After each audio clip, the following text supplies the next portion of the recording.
nouvelle économie et l'innovation au cœur de Pacific Business Forum. Ça se passe à Nouméa aujourd'hui et jusqu'à demain soir.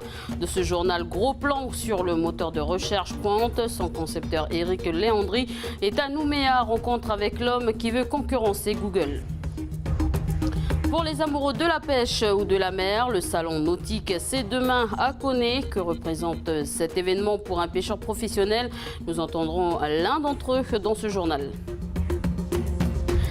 Étoiles filantes, lune ou encore planète, le ciel à travers un télescope, c'est magique. Autour des élèves du lycée de Pointe-Boute et de leur professeur, Anissa Toussi a assisté à l'un des ateliers astronomie reportage. Et puis la suite de notre feuilleton de la semaine, Justine et Lévina sont les candidates 7 et 8 à l'élection de Miss Calédonie. Elles se présentent à la fin de cette édition. Tempête de matière grise ce soir à Nouméa avec 3 conférences quasi simultanées. À l'université, Idriss Aberkan parle de l'économie de la connaissance. Dans le même temps, au centre culturel Tjibaou, Yvan Konard et Emmanuel Tjibaou évoquent les racines de la coutume. Des interventions à retrouver prochainement dans notre programme Calédonia Conférence.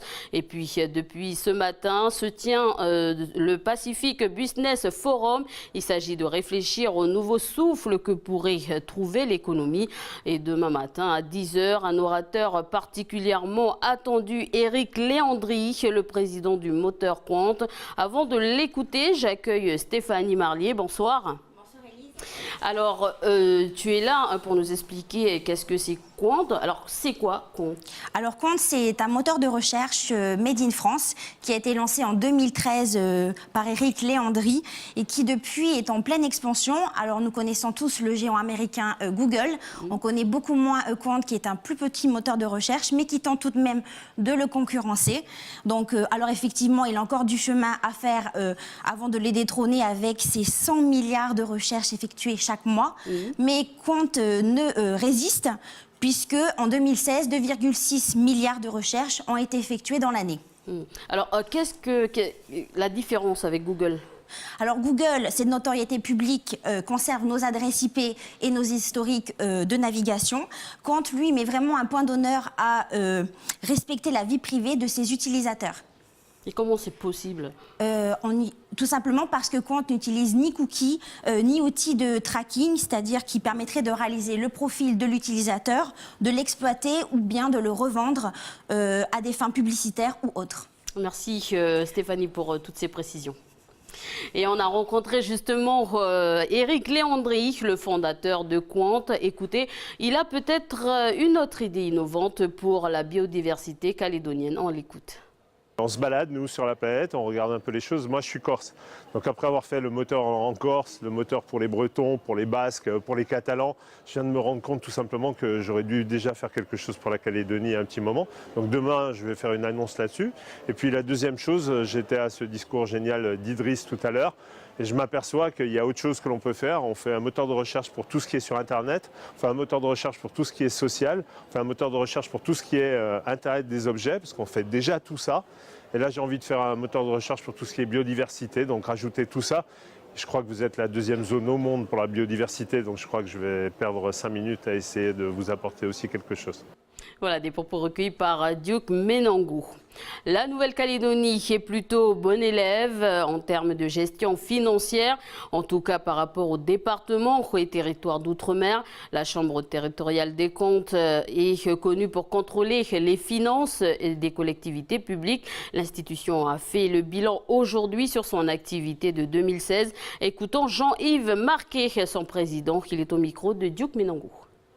Nous constatons que nous avons par exemple sur le territoire de Nouvelle-Calédonie beaucoup moins de contrôle dit budgétaire que dans les autres outre-mer, par exemple, en particulier aux Antilles.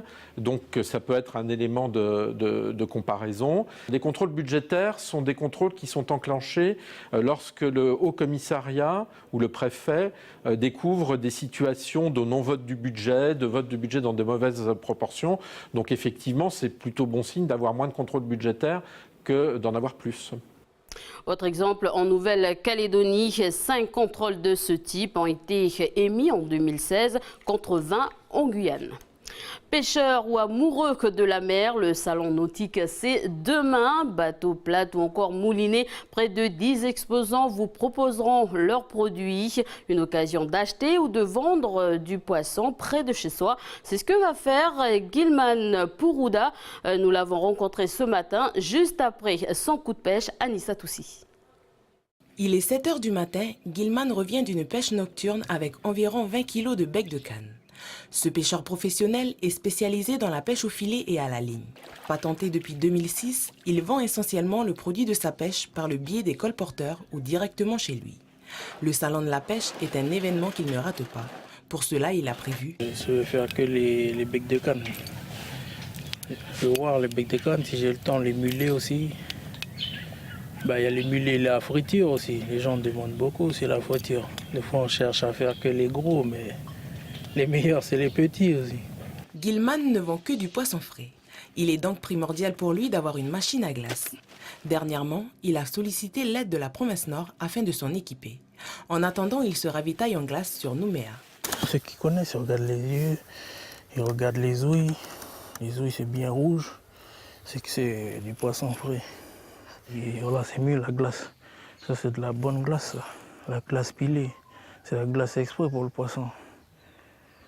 Et on rentre bien entre les poissons.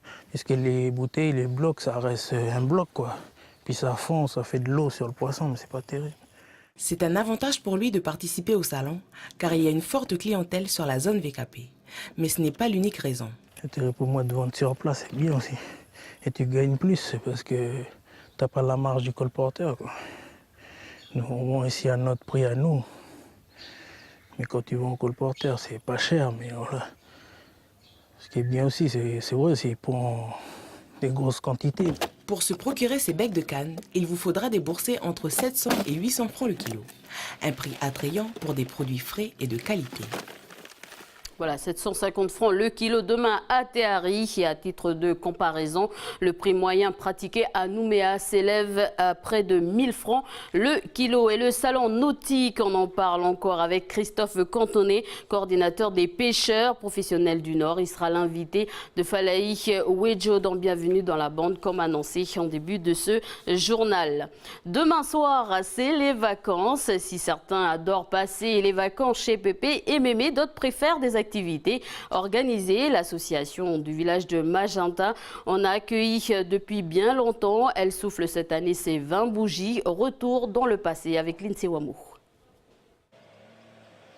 J'avais emménagé avec ma famille dans ce quartier tout neuf qui sortait de terre, dans des logements sociaux. Beaucoup de familles s'installaient avec pas mal d'enfants.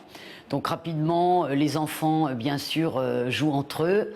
Les mamans commencent à discuter entre elles et à faire des petites actions pour les enfants d'abord et puis après pour le quartier comme des plantations. Et puis bien sûr au bout d'un moment on s'est dit tiens si on se montait en association ce serait bien.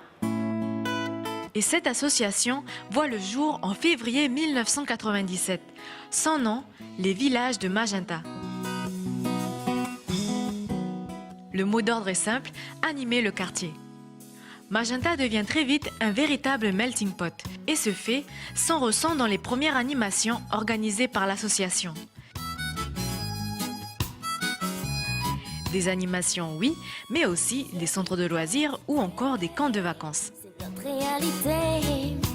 Grâce à l'association, des enfants sortent même du caillou. C'est l'une des raisons qui a poussé Elodie à en devenir membre.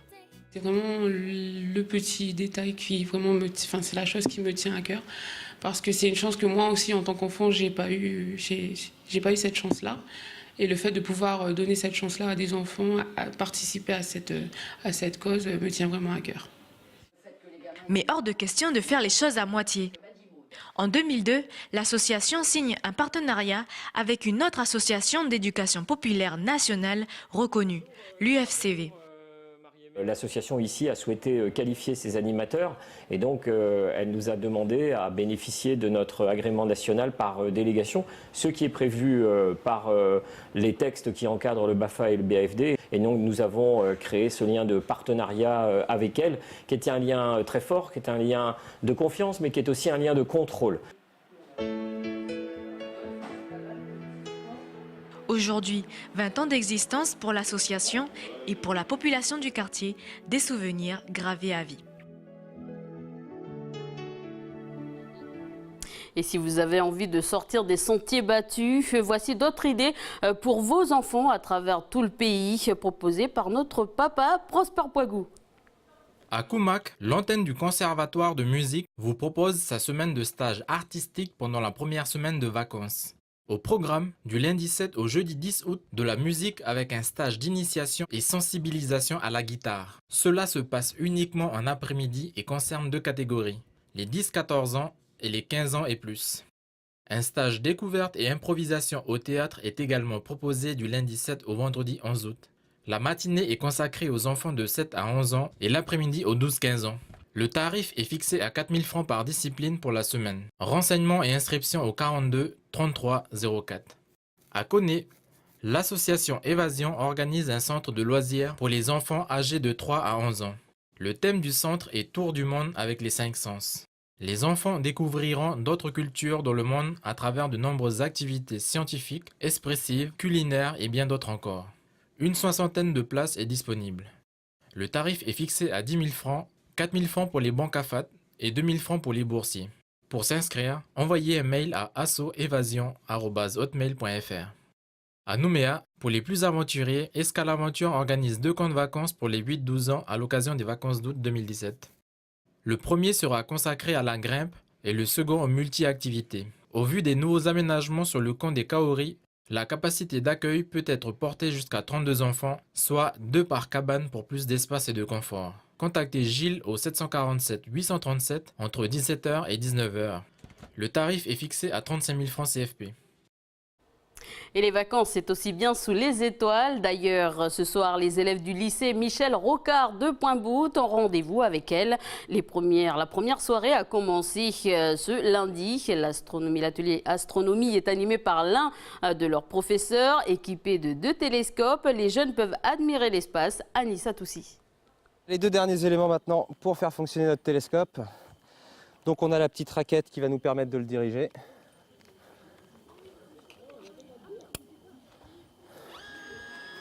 Voilà, il va se régler. Et il faut toujours évidemment rajouter le plus important. C'est l'oculaire, c'est grâce à lui qu'on peut voir. C'est lui aussi qui nous permet de grossir plus les images. En fonction des oculaires, on va avoir plus ou moins de qualité. Voilà. C'est vraiment tout le système de vue. Ce télescope entièrement motorisé a dans le test pour la première fois. Ce professeur de physique a décidé de partager sa passion pour l'astronomie avec les élèves et le personnel du lycée à travers cet atelier. Est-ce que tu arrives à la voir? C'est trop génial. Ah, là tu vois la plus grosse planète du système solaire. Et normalement tu vois 4 points lumineux, ce sont 4 de ces plus grosses lunes. Est-ce que tu vois les bandes de gaz? Les petites bandes rouges là qui passent? Ouais. Et ça c'est les vents contraires à Jupiter. C'est très net, ça change la vision qu'on a parce que d'habitude on voit toujours les étoiles, juste des petits points blancs dans le ciel avec la lune et c'est la seule chose qu'on voit en gros. Et je trouve que c'est très précis et vu le matériel qui est à disposition, je trouve ça très sympa. La Lune, Jupiter et ses satellites, ce sont les corps célestes qu'ont pu observer les élèves. Le ciel calédonien offre de bonnes conditions d'observation car il est peu pollué par des sources de lumières extérieures. On a réussi à observer la Lune, puis on voit bien les cratères pas forcément visibles à l'œil nu. Voilà. Et comment tu as trouvé ça? Magique, et puis c'est fantastique. Cet atelier suscite beaucoup d'intérêt. Il va sans dire que les jeunes ont beaucoup appris sur les astres ce soir. Tu règles bien, tu vas avoir 4 points lumineux, c'est 4 de ces lunes, parce que Jupiter en a 69. C'est la quoi, 69 quoi? Lunes. Nous on a une seule lune, et Jupiter en a plus de 60. Mais comment ça 60? Tu vois, nous on a une lune. Oui. Imagine que Jupiter, il y en a 60 qui tournent autour. Quoi? Mais ça se peut pas, il n'y a qu'une seule lune.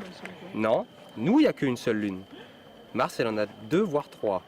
Jupiter, il en a encore plus. Saturne aussi. Ils ont plein de lunes.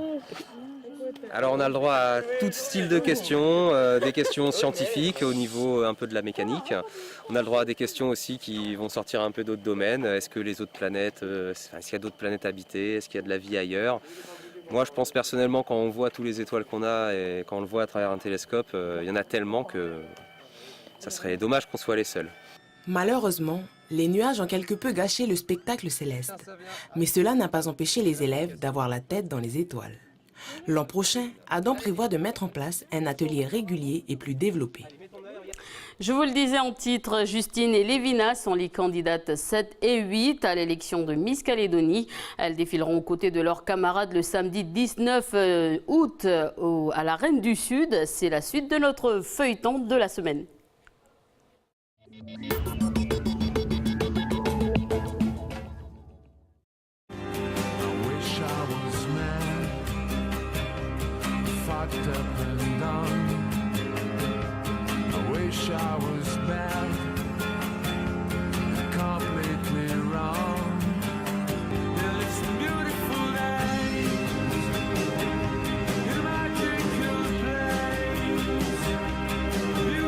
Je m'appelle Justine Somabert, j'ai 18 ans et je suis la candidate numéro 7.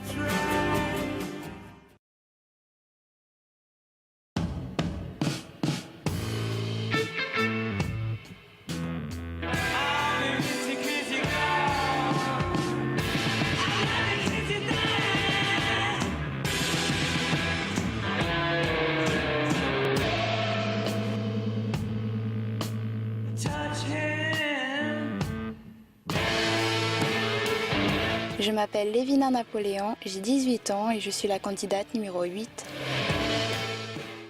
Voilà, c'est la fin de ce journal. Merci de m'avoir accueilli chez vous. Bonne soirée à tous. À suivre notre émission. Bienvenue dans la bande et la météo.